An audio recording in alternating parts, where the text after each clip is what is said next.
You're now watching Wayback Wednesday, sponsored by Davenport Auto Park, the ride of your life. And also sponsored by Flores Glass, serving the area since 1977 with residential and commercial work.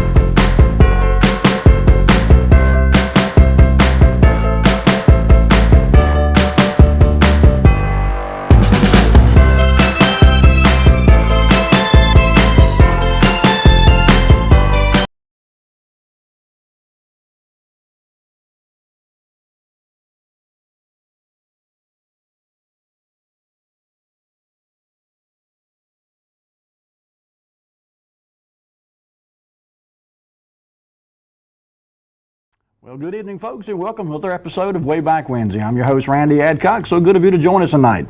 Like most nights, tonight's kind of a Jukas mixture, to use an old country saying. We've got some pictures, and we're going to get to those shortly.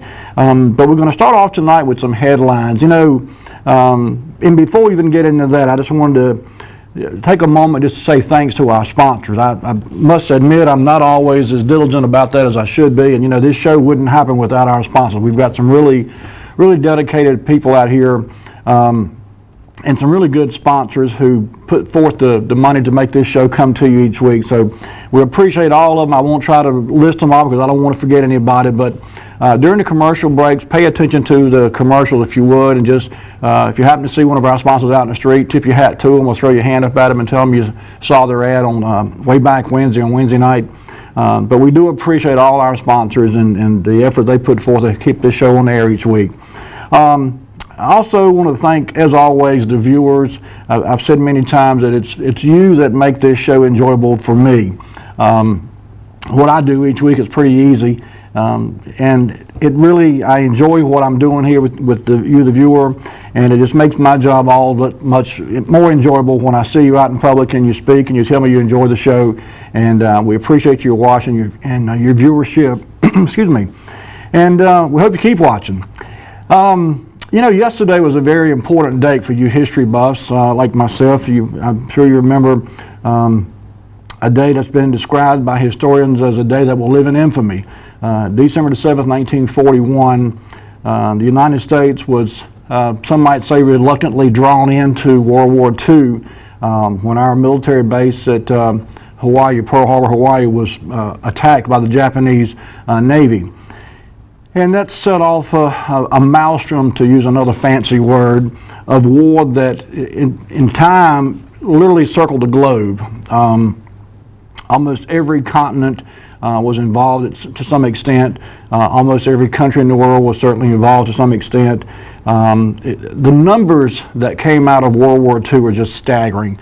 Preparing for the night's show, I did a little bit of research, just to kind of refresh my memory. It's been a long time since I was in high school, and some of this stuff I had forgotten. But I'm just going to kind of throw some numbers out here to you tonight, just to kind of help you kind of get a little bit of mindset of just how massive an undertaking World War II was, not just for the United States, because it certainly was for this country, but around the globe. It was just a monumental undertaking.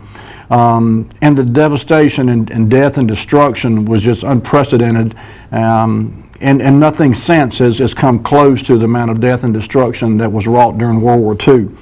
And there were some other things that I was not even aware of about World War II.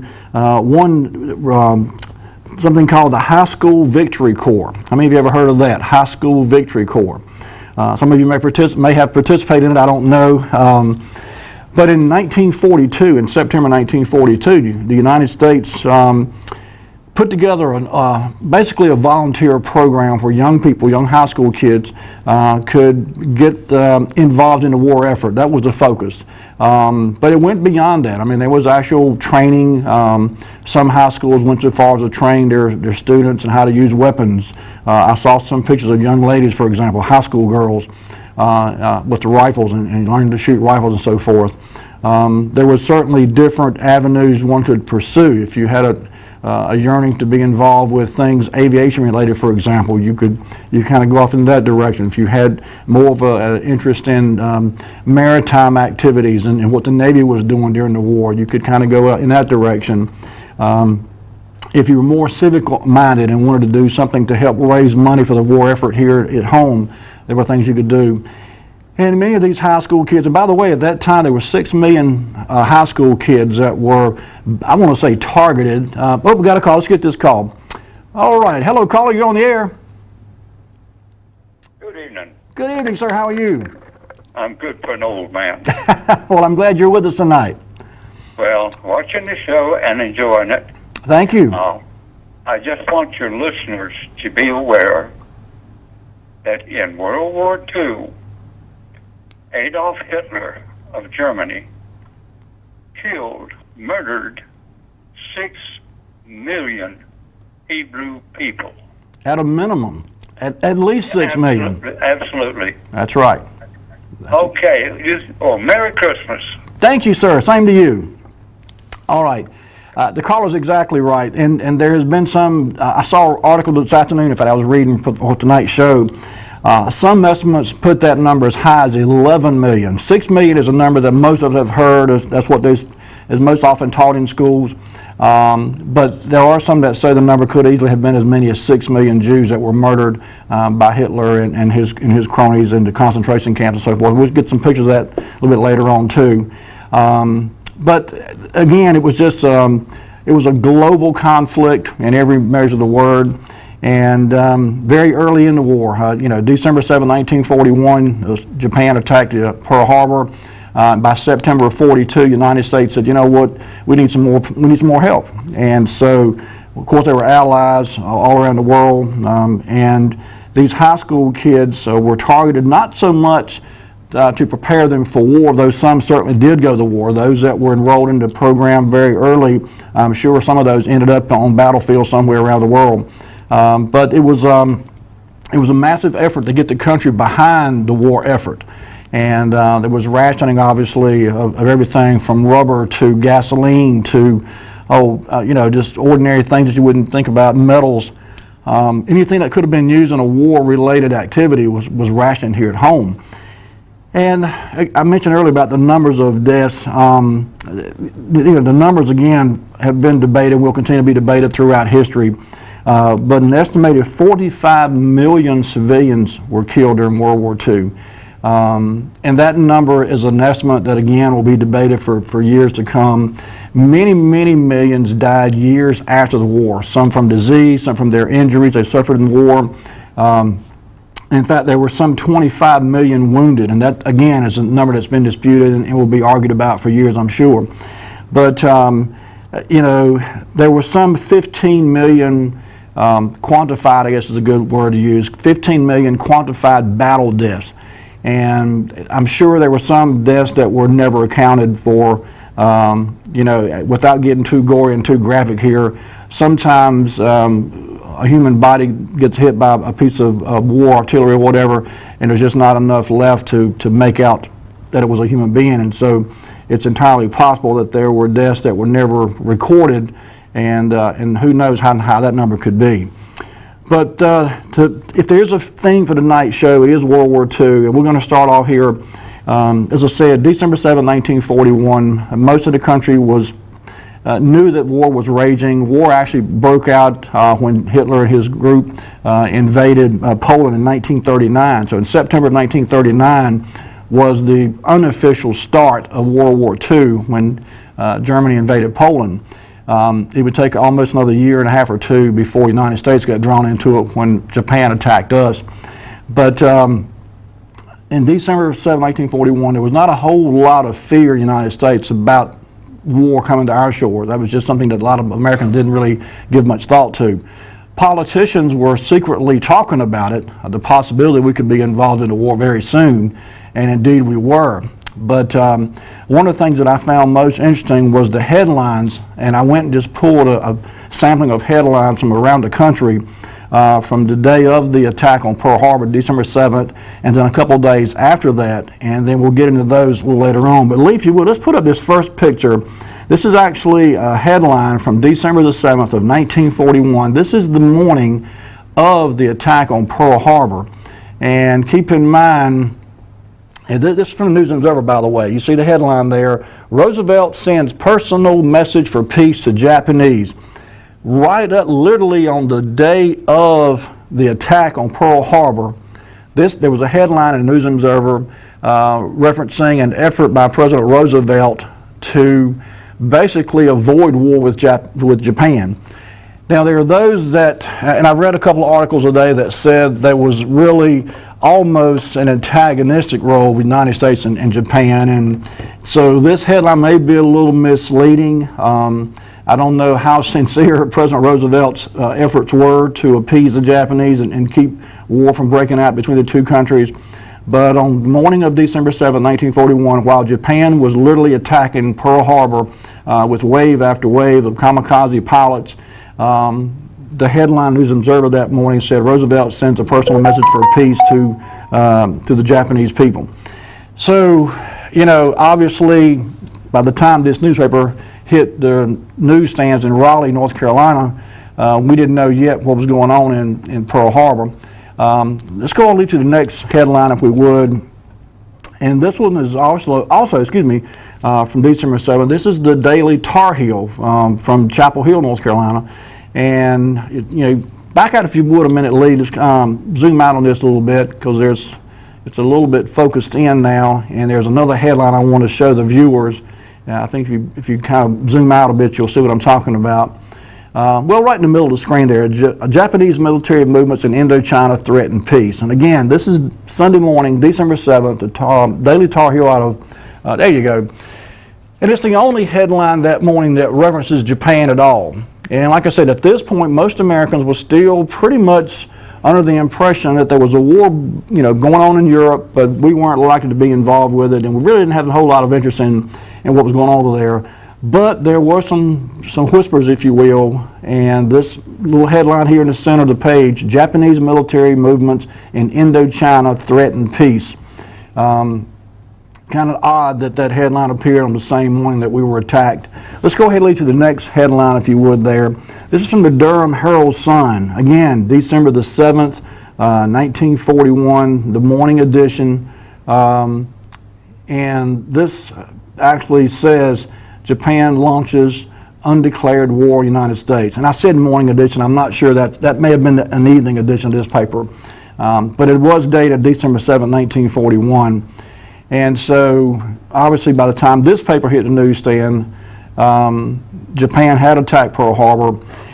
At this time, I'm not sure that Manila had been attacked yet. I read some articles that seem to suggest that the initial attack that took place on Pearl Harbor did not simultaneously happen in Manila, though certainly Japan did attack Manila. I think it may have been sometime after the fact. And again, there's some dispute about that from some of the articles I was reading today about exactly when the attack on Manila took place and whether or not it was in the exact same time frame as the attack on Pearl Harbor. But again, this was December 7, 1941, and slowly the United States was being made aware that we were under attack. The next headline, if you would, Lee, is also from December 7, 1941, and this is from the Charlotte Sunday Observer there. And I got this a little bit out of sequence because this is actually, I should have shown it before I showed the other one, obviously, because of the time this article came out, or this newspaper came out. It's referencing the same story that was appeared in the earlier newspaper about the Roosevelt sending a message to Japan to try to avoid a conflict or war. And as you can see, the Russians were already heavily involved in the war effort at this point. But so far anyway, by the time the Charlotte, and this is again Sunday morning, December the 7th, 1941, at the time this paper hit the newsstands, we were not yet aware that Japan had attacked Pearl Harbor. So, okay. On December the 8th, word was pretty much out around the country, obviously, that Japan had attacked Pearl Harbor, that the United States was now drawn into the war, whether we wanted to be or not. At that point, I think most people were under the impression we didn't have much choice. We were attacked by Japan, and so it was only logical to assume they would continue coming, toward the east, from the shores of Hawaii to the shores of California, then to the mainland of the United States. And so I think the consensus was that we probably had no choice but to go to war with Japan. So the next headline was from Bradenton, Florida, in December the 8th, 1941. And you see there the headline. I'm sorry, I got ahead of myself here. This is the High Point Enterprise. This is from still December 7th. And it says here, Russia's capital is in dire peril. And this was, again, I got myself a little bit out of sequence here. This was before the attack was known on the East Coast. Okay, now, Lee, let's go to the next headline. This next one is from Bradenton, Florida. And there you go. U.S. declares war on Japan, heavy losses in Hawaii from attacks, 3,000 men dead and wounded, 2 warships lost. We now know it was obviously more than 2 ships lost. But at this point, this is again from December the 8th, the day after the attack on Pearl Harbor. Congress has already declared war. We're in it. We're in this thing for the long haul now, and it only gets worse from here going on. The next headline is from Fort Worth, Texas, and it's also December the 8th, 1941. Go ahead, there you go. Japan declares war on the U.S. Planes raid Guam, Honolulu. Roosevelt calls cabinet.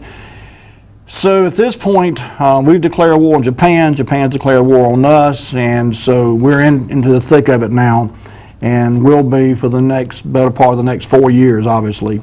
And, you know, the fact that Japan attacked our shores unprovoked is the word that you'll most often see in describing what happened when Japan attacked us.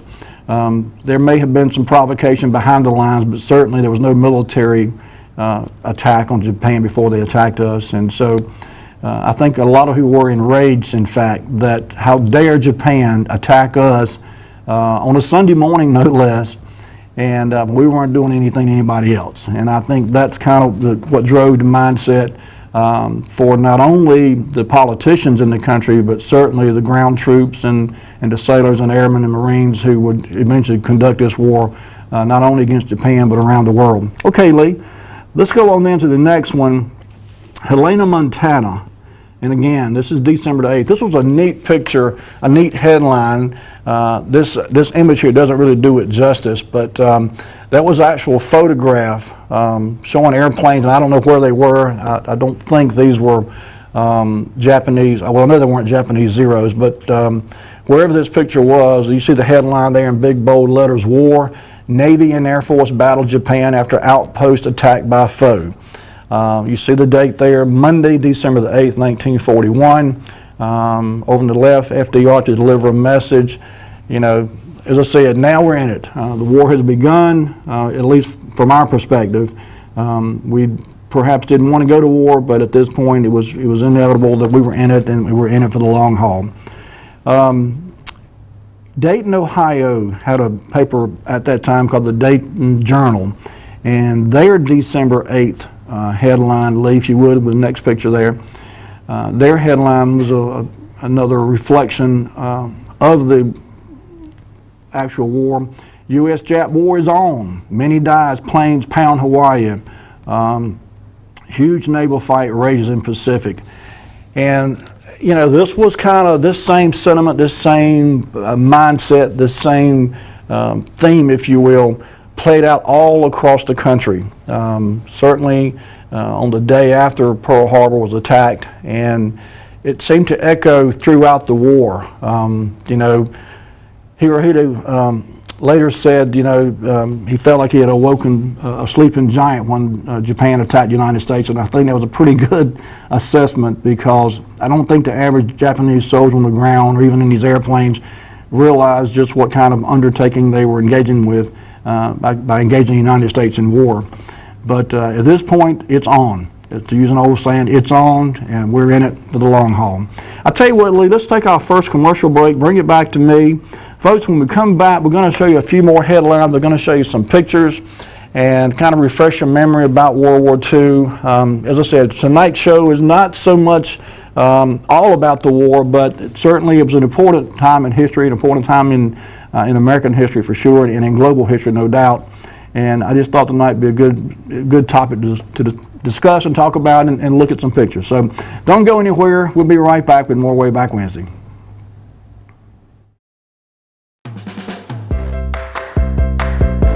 You're now watching Wayback Wednesday, sponsored by Davenport Auto Park, the ride of your life. And also sponsored by Flores Glass, serving the area since 1977 with residential and commercial work.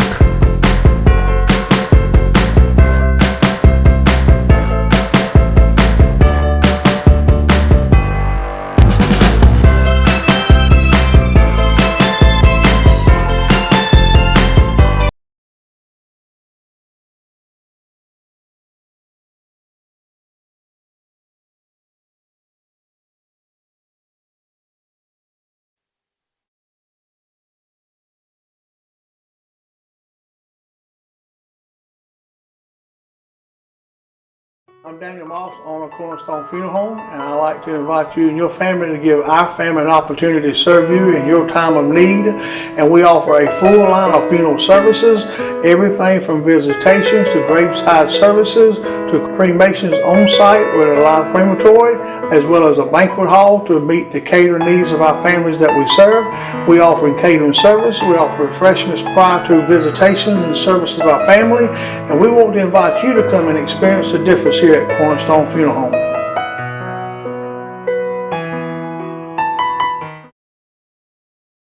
Are you suffering from Medicare and Medicare supplement confusion? As you prepare to turn 65, I'm sure you're already bombarded by Medicare supplement mailings and phone calls, as well as information regarding your annual enrollment period, October 15th through December 7th, which is the time of year you have the opportunity to change your Medicare plan. Don't be frustrated. Don't stay confused. Call Gus Tellis. He can get you into the right plan that will work best for your needs. The annual enrollment period deadline is fast approaching, so don't wait. Call today and get the peace of mind that comes from knowing you're covered. Call me today, 252-937-6913.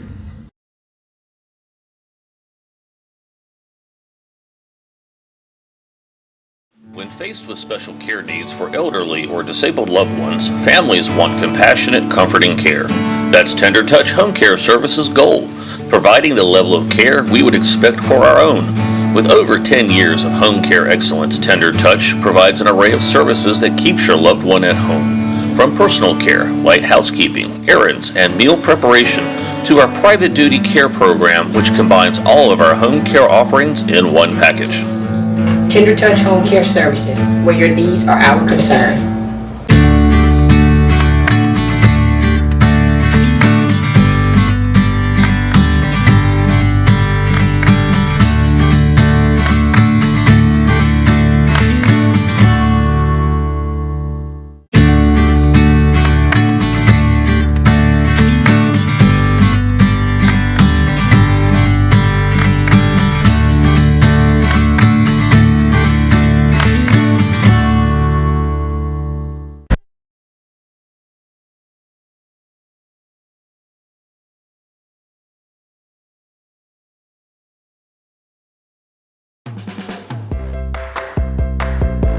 You're now watching Wayback Wednesday, sponsored by Davenport Auto Park, the ride of your life. And also sponsored by Flores Glass, serving the area since 1977 with residential and commercial work.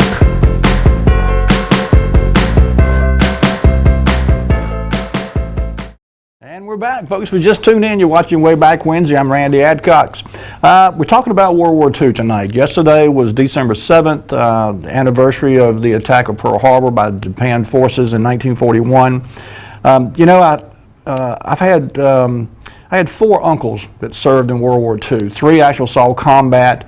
1 served with the occupation forces in Japan after the war was over with. But 2 of these are my dad's older brothers, in fact. And so if I have one regret, it's that I didn't get a chance to speak to the 3 uncles who saw combat and get their take on the war. I was too young at the time that they would have been able to tell me anything. I didn't think to ask, frankly. But I would have loved to have heard their stories. I've heard some of what they relate to their family over the years and got bits and pieces. But I think the bottom line for most World War II vets is they didn't want to talk about it anyway, and the same thing could be said for a lot of Korean War vets and Vietnam vets too, for that matter. But this war has been called the war to end all wars, and it'd be nice if that were the case. Obviously, it wasn't. We've had many wars since then, but certainly as far as as I said earlier, the level of destruction and the amount of deaths, number of people killed and wounded and so forth, no war since World War II has come close to those numbers, and it without a doubt changed not only the United States but the entire world, I should say. Okay, let's jump back into our headlines. Ludington, where is Ludington? It's on the headline. We'll see it in just a minute here. I'd never heard of this little town, but I was thumbing through the newspapers.com website, and I was specifically looking for headlines relating to December 7th, 8th, 9th, the immediate time frame surrounding the attack on Pearl Harbor. And so I stumbled across one from, I think it was Michigan, but go ahead and put it up, Lee. It should be picture number 10, number 10. And it's there you go, the Ludington Daily News, and I want to say it's from Michigan. But you see the headline there, and this great big bold font, U.S. declares war on Jap empire today. Jap bombs shatter the peace. President Roosevelt speaks, reveals U.S. has lost 2 warships in Sunday's attack. Keep in mind that this is very early. This is just the day after the attack on Pearl Harbor. News is still trickling in to the mainland, and there's still a lot of chaos and confusion. Still not exactly sure to what extent Japan's attack has done as far as the damage. We know it was severe. We learned pretty quickly there were some 3,000 deaths. Obviously, there were more than 2 ships that were lost. We now know that. But as I said before the break, this was a stunning attack, and it really rocked this nation to our core, kind of put us back on our heels a bit, I think it's safe to say. I don't think anyone thought that there was another country that would dare attack the United States on our land. Now, granted, Hawaii is not the mainland United States, but it was a United States territory at that time. And so, for them to, and it was our base, obviously. It would be a number of years before Hawaii would become a United States actual state, but still, that was pretty brazen of Japan to attack Pearl Harbor, knowing that our military was stationed there. And it was obviously an intentional attack, and obviously they knew who they were attacking. So it may not have been on American soil, but it was certainly a bold and brazen attack on even then what could only be called a superpower. Okay, let's go ahead then. Next one is from Wilmington, Delaware. And this is also December the 8th, 1941, and as you see, Congress declares war. There was only one no vote cast, and this was a trivia question. I used to know the answer to this, and I forgot. I think it may reveal it in this article here, but I don't think it will zoom in enough to be able to read it. So if anyone knows who the actual one congressman was who voted no on declaring war against Japan, give us a call. 407-1111 is the number. Like I say, this has been a trivia question for years. I've seen it in a couple of different games I remember over the years. But there was one U.S. congressman who voted no when it comes to declaring war on Japan, and he had his own reasons, obviously, but in any case, he was the only one. Okay, so by December 9th in 1941, a couple days have passed now. We've got a clearer picture of the damage, the amount of destruction, the number of people wounded and killed, in fact. And so, the dust is starting to settle a bit. Troops are obviously already on the move, battle plans being drawn up, being implemented. And Lee, if you would go ahead and put the next picture up, I think it's number 12. Everything's in a high state of alert, obviously, all around the country, all around the world. And this headline here is one I don't ever recall hearing about or seeing. Jap aircrafts reported off New York. And so there was a fear, of course, and I might say, grounded fear, grounded in some degree of expectation that if Japan attacked us once, they could certainly attack again. They obviously had ships, they obviously had airplanes. Who's to say they couldn't attack somewhere on the East Coast? Whether or not this was an actual thwarted attack, we'll never know. But in any case, this appeared here in the Evening Telegram, Rocky Mount, North Carolina. Jap aircraft reported off in New York.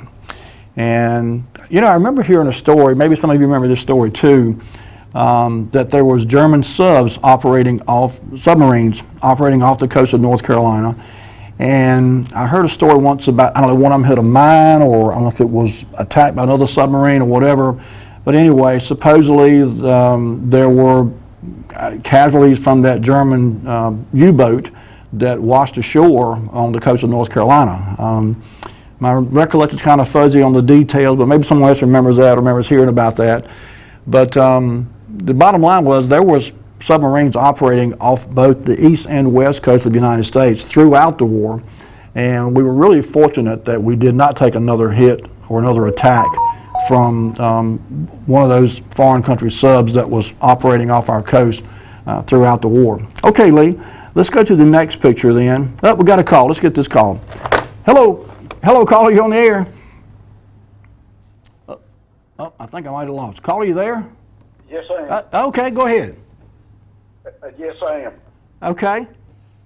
Yeah, it says that Jeanette Rankin was the only person that didn't vote for the attack on Japan. Okay. And she was the first woman to be elected to Congress also. There you go. I had forgotten that. Yep, that's exactly right. Okay, appreciate that. You're welcome. Have a good evening. Okay, there you go. All right, so let's see, we were at what picture, Lee? That was number 12, right? Okay, let's go ahead then to the next one. And this was from December the 9th, 1941 also. No, I'm sorry, this is actually, this 13, Lee? This is 13, okay, all right. 1943 now. Nazis forge ahead in North Africa. This is obviously the headline from the Evening Telegram here in Rocky Mount. The war is, you know, slugging along now. You know, it's a long war. Lots of people involved, lots of countries involved. You see the sub-headline there, grave setbacks suffered by Allies in Desert War. The Axis strikes at U.S. I forgot what it says there. I can't read it from here. Bottom line is, all throughout the war there were victories and setbacks, and you know, it was just I don't know that anyone expected to be a quick war. Perhaps that some did. They were obviously mistaken if they had that thought. The war, you know, lasted to 1945, but in 1943 things were, you know, slugging along pretty good. I think it's safe to say that we were in it deep on several fronts, and you know, between what was going on in the Pacific and what was going on in Africa and Europe, we were spread pretty thin. And I say we, and that includes our allies. You know, it was the United States and England and Australia, and just a bunch of folks that were fighting with us. But as a group, the allies were spread pretty thin with so many battlefronts at one time. Okay, let's go to the next one then. And this was actually, these next two or three are going to be from 1943. Allied troops invade Italy. And this is actually September 1943. And you see there, British and Canadians swarm across the Straits of Messina. You know, again, there was this war was so spread around the world. There were so many different fronts, if you will, so many different theaters of operations, so many different places around the world where there were multiple countries involved in the effort.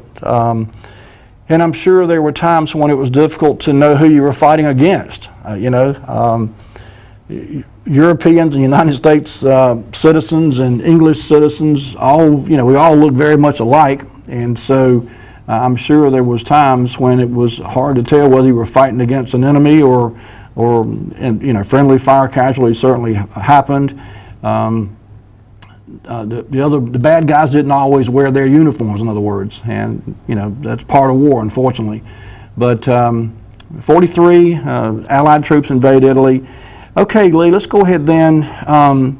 This next is actually an advertisement that I saw today, in fact, when I was getting ready for the night show, and it was from Belk Towers from 1943. It actually appeared in the same paper that this same edition that this headline here appeared in, and it was an effort to get the public to buy war bonds. And for those that remember, can you zoom in on that, Lee? I know it's a little small there, and it'll probably go off the screen, but that's okay. It says, think of our boys who are bearing the brunt of fight on the battlefields of Italy, Africa, and the Pacific area.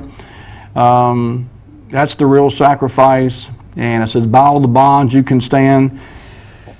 This was something that was going on all over the country, an effort to raise money for the war effort. And people were encouraged to buy bonds. They were certainly encouraged to cut back on things they didn't have to use or didn't have to have. As I said earlier, rationing was in full swing, everything from gasoline to rubber, tires, food, certainly, metal, all kinds of metals. Anything could be used in the war effort, from making bullets, the planes, the tanks, submarines and ships. Anything that could be used in the war effort was rationed, and people were encouraged to do without. And that doing without was something that a good portion of the country kind of got used to. It's a shame in some ways that we've kind of gotten away from that. Everyone now seems to have a mindset of, I want it, I got to have it right now. And we had an entire generation that for 4 years learned very well how to do without and how to support their country in the war effort. And they survived it. By and large, doing without didn't cause any any major issues. It was hard, obviously, but they survived, and I'm sure we could too. Okay, 1944, June of 1944, arguably one of the most important dates or events of World War II was D-Day. And go ahead, Lee, put up the next picture if you would. And this was from the D-Day invasion, June 1944, the troops landing there. And, this was just a massive operation in itself. You can see, as far as the eye could see there were ships and landing craft out in the water. And many of these guys were getting off the ships and coming ashore and getting mowed down by machine gun fire and mortar fire before they ever got to shore. I've read accounts where the sea turned red with the soldiers' blood, and they were pushing bodies out of the way to continue their advancement toward the shore. It was just a horrific time to be in any kind of war conflict. In many ways, they were sitting ducks. They had little shelter, little to hide behind except each other, and but they had a job to do, and their job involved walking literally into the face of death and a hail of bullets, and they did it courageously, and thousands of them died, many of them just stepping foot off the landing craft. Go ahead, Lee, to the next picture. This is just another image of these guys. We talk about the greatest generation, and that's an acronym that certainly is fitting. I don't think it's understood by enough people, and certainly not enough young people. I'm afraid that we're not doing enough in our school system to educate our young people and prepare them. The old saying is, if you forget history, you're doomed to repeat it. And we certainly don't want to repeat anything remotely resembling World War II. You just can't overstate the horrors and the devastation that war put on people around the world. And, these types of military operations, landing on a beach, thousands of men at one time, going into oncoming fire. I mean, they're shooting at you, and you're moving forward against an onslaught of hail of bullets and all other kind of weapons. It's just amazing to think that they didn't all turn around and run the other way. The natural instinct for most people is to run away from danger. And most of these were young guys too, 18, 19, 20 years old. By the time, 1944 got around, there were some older troops, certainly some more combat experienced troops, but still, this was a heck of a thing to face. And if the sounds and sights weren't enough to scare you to death, to see your buddies, getting blown to pieces and getting shot all up all around you, and still have the fortitude to keep moving forward, it's just remarkable. Okay, Lee, let's go to the next picture then. This is number 19, Lee. I lost my track again. Oh, this is 18. This is Omaha Beach landing. Yeah. Tremendous military operation here. You can see the dirigibles in the air there. You see the landing craft far out to the ocean. There was just wave after wave after wave of troops coming ashore, bringing everything from trucks to tanks to certainly men, obviously. But this kind of operation, the scale of an attack like this, or an advancement, if you will, of a military force is just something that it's hard to comprehend. Millions of tons of equipment, all moving in unison, all choreographed by people communicating with radios and, kind of giving each other direction about where the effort needs to be focused at any given time. It was just a massive undertaking. It's really, if you think about what was taking place and how well orchestrated it was, it's amazing that it took off at all, that it was even able to be done and accomplished. And yes, thousands of men lost their lives in these operations, but again, it was something that had to be done, and they moved forward. Okay, Lee, let's go then to the next. In December of 1944, the war was, winding down. Well, I got ahead of myself. This is August of 44, obviously. And this is when France, his headlines talking about the southern of France, was finally the Allies landed ashore at the south of France. And so this kind of proceeded, again, this was August of 44. In December of 44 and into January of 45, another major military operation took place. And go ahead, Lee, if you would, to the next picture. And here we go. This was what's now come to be known as the Battle of the Bulge. And it was another just phenomenal military exercise. And you can see what these guys were up against. I mean, this was, I think I forgot the name of the forest here. I'm going to say Ardenne. I'm not sure if that's correct pronunciation. But anyway, heavy, deep snowfall, bitterly cold.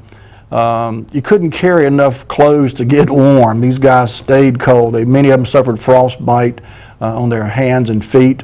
Many of them lost toes, in fact. I'm sure some lost feet too. But marching for hours in this deep, thick snow, cold, hungry, wet, and continuing to move forward, it's unbelievable. I tell you what, Lee, I just realized we're about to slip past our second commercial break. Bring it back to me. This is a good time to take another commercial break. Folks, when we come back, we've got some more pictures to show you. We'll talk a little bit more about World War II. If we don't run out of time, I've also got some pictures that we'll get to hopefully later on of a business that was started many years ago in Rocky Mount that I'd forgotten about. Hopefully we'll get time to get to those too. But don't go anywhere. We'll be right back with more Wayback Wednesday.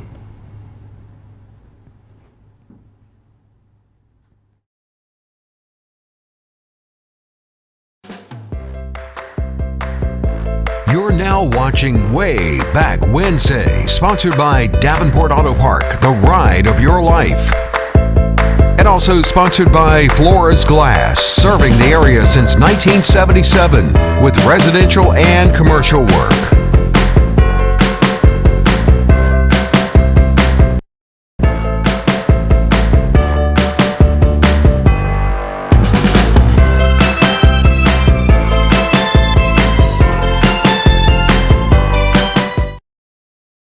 I'm Daniel Moss, owner of Cornerstone Funeral Home, and I'd like to invite you and your family to give our family an opportunity to serve you in your time of need. And we offer a full line of funeral services, everything from visitations to graveside services. to cremations on site with a live crematory, as well as a banquet hall to meet the catering needs of our families that we serve.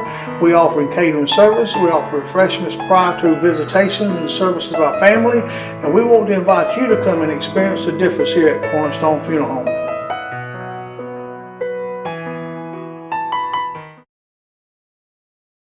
Are you suffering from Medicare and Medicare supplement confusion? As you prepare to turn 65, I'm sure you're already bombarded by Medicare supplement mailings and phone calls, as well as information regarding your annual enrollment period, October 15th through December 7th, which is the time of year you have the opportunity to change your Medicare plan. Don't be frustrated. Don't stay confused. Call Gus Tellis. He can get you into the right plan that will work best for your needs. The annual enrollment period deadline is fast approaching, so don't wait. Call today and get the peace of mind that comes from knowing you're covered. Call me today, 252-937-6913.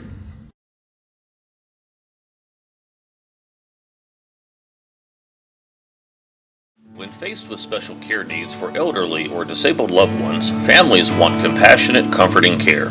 That's Tender Touch Home Care Services' goal, providing the level of care we would expect for our own. With over 10 years of home care excellence, Tender Touch provides an array of services that keeps your loved one at home. From personal care, light housekeeping, errands, and meal preparation, to our private duty care program, which combines all of our home care offerings in one package. Tender Touch Home Care Services, where your needs are our concern.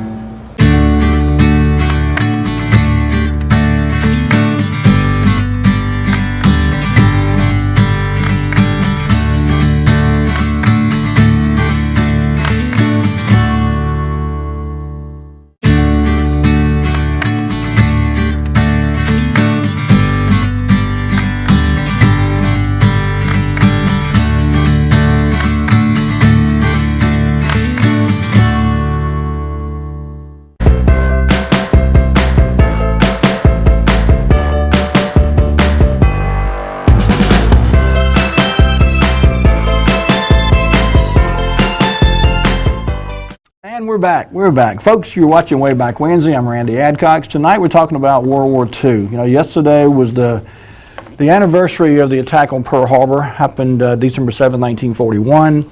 You know, the numbers I gave out at the beginning of the show were just mind-boggling. An estimated 45 million civilian deaths, among those some 6 to 11 million Jews, depending on whose numbers you take. There were estimated 15 million combat deaths, more than 25 million wounded.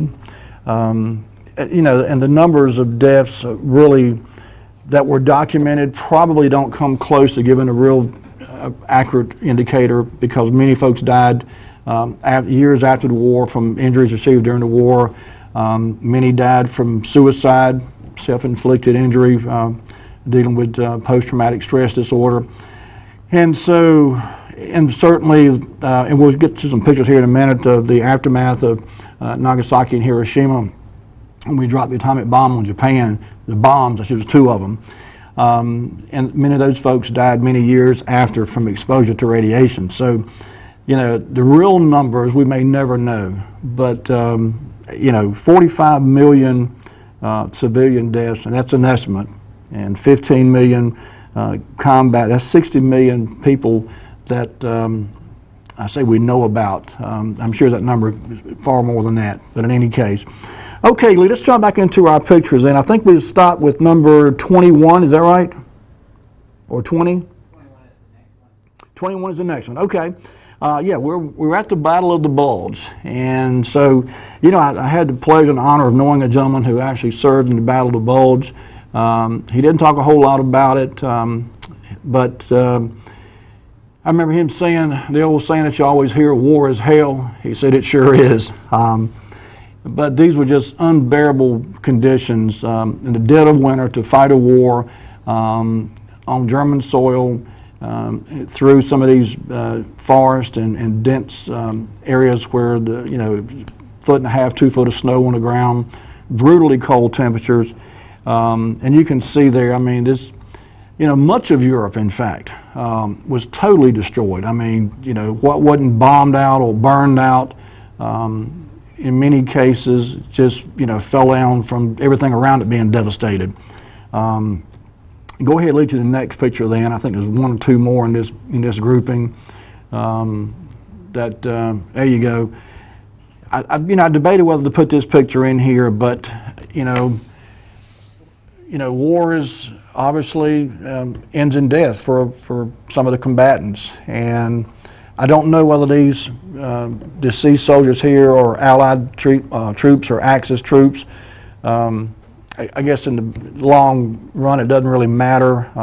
They were fighting for a cause, and they died in some horrific conditions. And you can see the snow there; it's probably 2 or 3 foot deep, and they were cold and hungry. And to die in these types of environments is it's sad, certainly, but and the numbers are just staggering again of the deaths that took place in this war.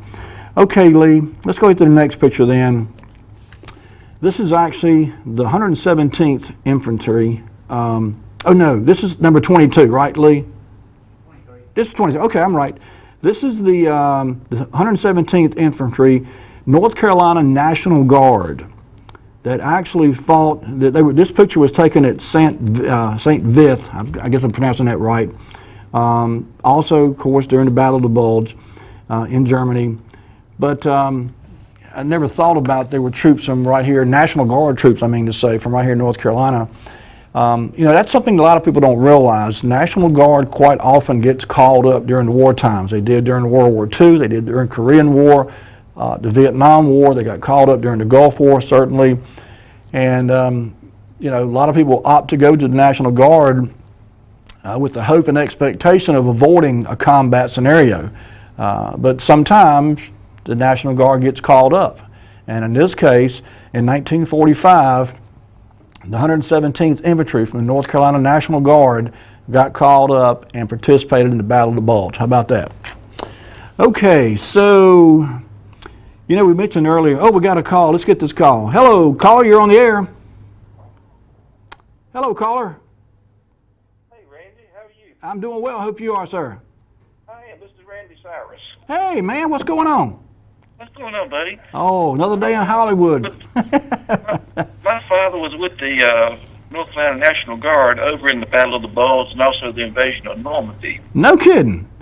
I'm not kidding. That was, they never wanted to talk about it. It was him and all 5 brothers. There were six boys and 3 girls.